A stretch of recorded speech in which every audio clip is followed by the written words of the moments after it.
And now we must turn to the issue of gun violence in America today, because the latest mass shootings in Aurora, Colorado, and Newtown, Connecticut leave us all, liberal and conservative, Republican and Democrat, appalled and disgusted at the carnage. Now, some people, and that includes many of you in this room tonight, want to place the blame for this horror on things like 30-round magazines or semi-automatic rifles. We want to blame something, anything that we can control. But what we really want to ban is violence and murder and insanity. Now, we don't talk about that, though, because deep in our hearts, each of us knows that violence and murder and insanity are built into the human condition and likely always will be. You know, there are two kinds of animals in this world, predators and prey. No one watches a leopard chase down a gazelle and denies that the gazelle has a right to use its hooves and horns to protect itself from the predator. But there are people in this room tonight and all across the country who would deny that same right to self-defense to other human beings. Such people seem to think that the way to stop the leopard is to cut the horns off of the gazelle, that by somehow making it easier for the predator will simply go away. My friends, this is insane. When you make it easier for the predator, you get more predators. So let's start with the so-called assault weapons, more properly known as semi-automatic rifles. In 2011, the total firearm murders came to 8,583, according to the FBI. Now, during that time, the total murders committed by rifles, all rifles, not just semi-automatic rifles, were 323. That's 3% of all murders. Hammers and clubs kill half again as many people as rifles. Hands and feet murder twice as many. And knives kill 5 times more Americans than all rifles combined. Preventable medical errors kill about 98,000 people per year. Medical malpractice kills more than 12 times as many people as are murdered in the U.S. each year. That's more than 300 times the number killed by all rifles, not just the so-called assault rifles. And yet, no one talks about limits on hammers or knives or doctors or hospitals. No one does that because the good we perceive from hammers and knives and doctors far outweigh their perceived harm. And yet, studies show that firearms prevent anywhere from 800,000 to over 2 million violent crimes every year. The lowest estimate means that 100 times more violent crimes were prevented with firearms than the total murders committed with firearms. That's 100 times as many. Now, in October of 2007, Amanda Collins was walking to her car after a night class at the University of Nevada at Reno.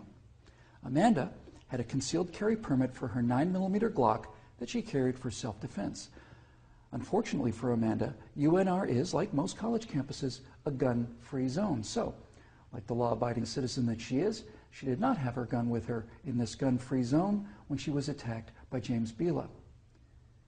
Bila raped her on the UNR campus less than 300 yards from the campus police office. He then walked away, and a few months later, this human predator went on to murder 19-year-old Breonna Dennison. Amanda Collins went on to say, quote, "I know, having been the first victim, that Breonna Dennison would still be alive had I been able to defend myself that night," unquote.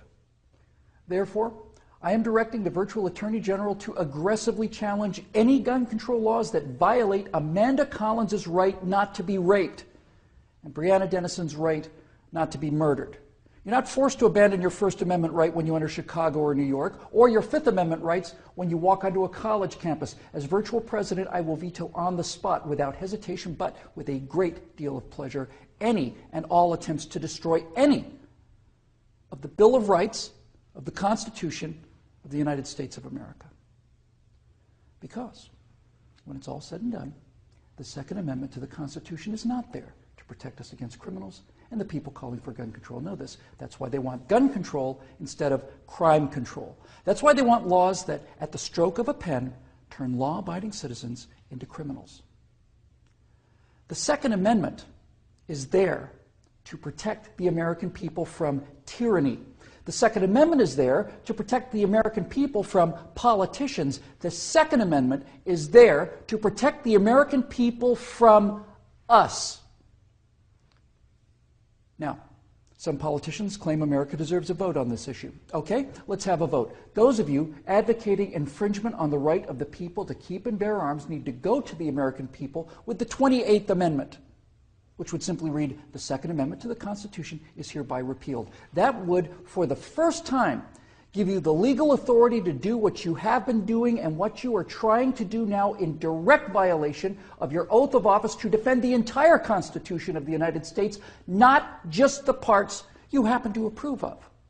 So go ahead, go to the American people and tell them that ultimate power is no longer to be vested in the people who can't be trusted with that power according to you. Tell them only the government can have that power now. You go out there and try to convince the people of the 38 states that you're going to need to get that amendment passed to agree with your opinion of them versus their opinion of you. I dare you. 12 million unarmed men, women, and children were unable to resist being murdered by their own National Socialist government in Germany.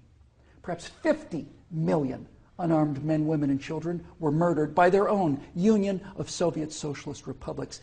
50 million Chinese murdered by their own government under Mao, who also disarmed his people. And in Cuba, and in Vietnam, and in the killing fields of Cambodia. Now you say that can't happen here? You say we're protected? By what? By the Constitution that you're in the process of destroying? You are in violation of your oaths of office by so much as introducing this legislation, let alone passing it. My fellow Americans, the previous inhabitants of this chamber watched as 100 million people were murdered after being disarmed by their own governments. Every single one of those men, women, and children were as real and precious and irreplaceable as the children at Newtown. And I tell you here and now that I will be damned if I will let that happen to the American people.